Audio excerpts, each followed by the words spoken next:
এখানে রীতিমতো তোড়জোড় চলছে। লক্ষ্মী পুজো দেখতে পাচ্ছি, মিষ্টি ফল আর সমস্ত কিছু এখন রয়েছে। অপরাজিতার সঙ্গে অপরাজিতার শাশুড়ি মাতা, তার সঙ্গে রয়েছে বোন, রয়েছে ননদ, রয়েছে সবাই রয়েছে। অপরাজিতা, আমাকে একটা কথা বলো যে 18 বছর বয়সে যখন তুমি রং করে সেই মা লক্ষ্মীর পট সাজিয়েছিলে, সেই পট কি এখনো চলছে? হ্যাঁ, সেই ঠাকুরই এখনো প্রত্যেকবার বিভিন্ন রকমের সাজানো হয়।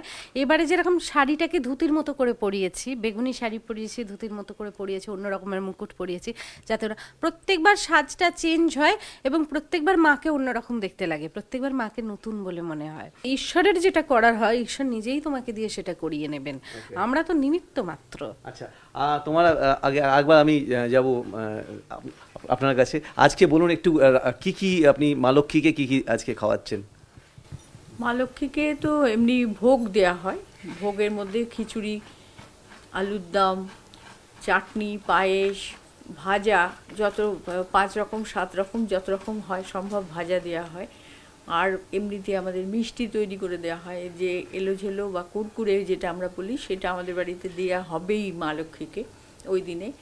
আর নাড়ু হয়, সাদা নাড়ু, লাল নাড়ু, তিলের নাড়ু, মুড়ির নাড়ু, চিড়ের নাড়ু, এই বিভিন্ন যত রকমের নাড়ু আছে সব রকমের নাড়ু দেওয়া হয়। কেমন লাগছে এই আয়োজনের সঙ্গে থাকতে? হ্যাঁ, খুব ভালো লাগছে। গত বছরে এসেছিলাম, এইবারে মাসিমণিকে বলেছি তোমাকে এবার আমাকে শেখাতেই হবে। বলে তুই কিছু পারিস না, বললাম না তুমি আমাকে শেখাও। তো মাসিমণি আমাকে শ্রী বানানো শেখাচ্ছে। শ্রী বানালে বিয়েটা তাড়াতাড়ি হয়ে যায়। হ্যাঁ, না অ্যাকচুয়ালি এপাশে আর এপাশে দুজন যারা বসে আছে তারা আমরা এখন ট্রেনিং দিচ্ছি, কারণ দুজনেরই মোটামুটি বিয়ে।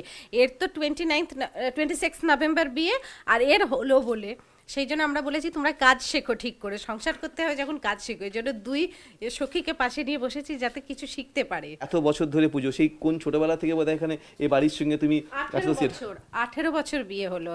19 বছরে বিয়ে হয়েছে, আর এখানে 18 বছর কেটে গেল। আচ্ছা, তারপরে ধীরে ধীরে তোমার ধরো ক্রমশ ব্যাপারটা বেড়েছে, আকারে বহরে বেড়েছে। লক্ষ্মী, তার লক্ষ্মী লাভ হয়েছে, লক্ষ্মী লাভের সঙ্গে সঙ্গে লক্ষ্মীর এখানকার এবারেরও লক্ষ্মী শ্রীবৃদ্ধির হয়েছে। তো এই যে জার্নিটা, এটা কিরকম? এই যে ছোট থেকে বড় হওয়া একটা বাড়িতে, আর সেটা একটা সংস্কৃতির পরিবর্তন হয়। আমি একটা সংস্কৃতি নিয়ে আমার বাড়ি থেকে এসেছিলাম। এই বাড়ির একটা সংস্কৃতি ছিল আর কি। এবার আমার যখন ছোট বয়সে বিয়ে, আমি যদি এই বয়সে আমার বিয়ে হতো, তাহলে আমি অনেক বেশি সংস্কার অ্যাডাপ্ট করে নিতাম, আমার বাড়ি হয়তো এসে অ্যাডজাস্ট করতে হতো। কিন্তু সে সময় কি হয়েছে, যেহেতু আমি ছোট ছিলাম, এরাও অনেক কিছু মেনে নিয়েছে, আমি অনেক কিছু শিখে গেছি। আমার বাড়ি থেকে আমার যে কালচার, সেটাও অনেক কিছু এই বাড়িতে এসে। কালচারের ব্যাপারটা বলো তুমি আগে। বাঙাল এবং ঘটির সংমিশ্রণ ঘটেছে এই বাড়িতে। অ্যাকচুয়ালি না, বাঙাল ঘটি না, আমি হচ্ছে বাঘ। আমার মা বাঙাল, বাবা ঘটি, মা হচ্ছে বরিশালের। এবার আমাদের বাড়িতে একটা মিক্স কালচার চলতো। আমার মায়ের একটা মানে ভাবনা চিন্তা, মায়ের শিক্ষা দীক্ষা, এবং বাড়ির একটা অন্যরকম শিক্ষা দীক্ষা, এবং তারপর আমরা হচ্ছে মানে খাস ঘটিয়ে সোনার বেনে বাবার দিকটা। এবার এই বাড়িতে যখন এলাম তখন দেখলাম আমার শাশুড়ি মা আর কি, মা হচ্ছে যার যেটা ভালো সেটাই নেন আর কি। বাঙাল ঘটি বলে ব্যাপার না, এবারই কিন্তু ঘটি, কিন্তু তুমি এসে বুঝতে পারবে না, এখানে সমস্ত কিছু মানে লক্ষ্মী পুজোও বাঙালদের মতো হয়। এবং আমার দিদিমা, তিনি এখানে থাকতে খুব ভালোবাসতেন। 92 বছর বয়সে মারা গেছেন, এবং মা খুব করেছে। এই মাকে খালি বলতো মুনির বাড়িতে আমারে দিয়ে আসবি, ওদের বাড়িতে গেলে মনে হয় বাঙাল বাড়িতে আসি। তো মা বলতো কেন মা ওরকমভাবে থাকে? বলে না, মুনির শাশুড়ি এত ভালো আর এমন রান্না করে যে খাইলে মনে হয় যে আমি বাঙাল বাড়িতেই আছি, আমাদের দিয়ে আসবি।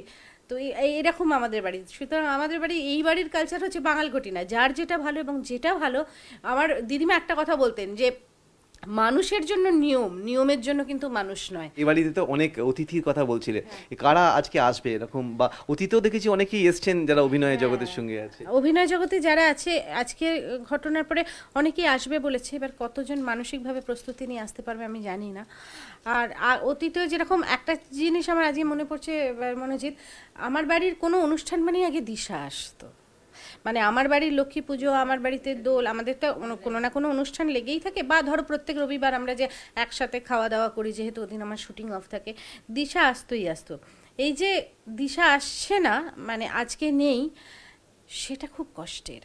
মানে 1 বছরের মধ্যে আমাদের মধ্যে থেকে অনেক প্রিয় মানুষ চলে গেল, যেরকম দিশা চলে গেল। আজকে আমার খুব সকালবেলা উঠেই খুব ফাঁকা লাগছিল, আমার মনে হচ্ছিল যে আজকে সবাই হয়তো আসবে, সব কিছুই হবে, কিন্তু কিছু মানুষ আমাদের মধ্যে নেই। দিশা নেই, রনি নেই, পীযূষদা নেই, এরা কিন্তু নেই আমাদের মধ্যে, আর এদেরকে খুঁজলেও নেই। দেখো পীযূষ একই সঙ্গে গানও তো খুব ভালোবাসতো, নিজে গানও গাইতো, অসময় তুমি দেখেছো কিরম ভাবে জমিয়ে রাখতো আর কি। তো ভারাক্রান্ত এই সময়, হ্যাঁ, একটু গান যদি শুনতাম তোমার মুখ গলায়। আসলে আমরা সবসময় গাই এ সময় লক্ষ্মী বসে ঘরে, কিন্তু মা লক্ষ্মী আমাদের অন্তরেই থাকে। যে কোনো যাকে ঈশ্বরকে বিশ্বাস করে, যা ইষ্ট সে তো অন্তরেই থাকে, শুধু মূর্তিটা কানেক্ট করার জন্য অবয়ব মাত্র।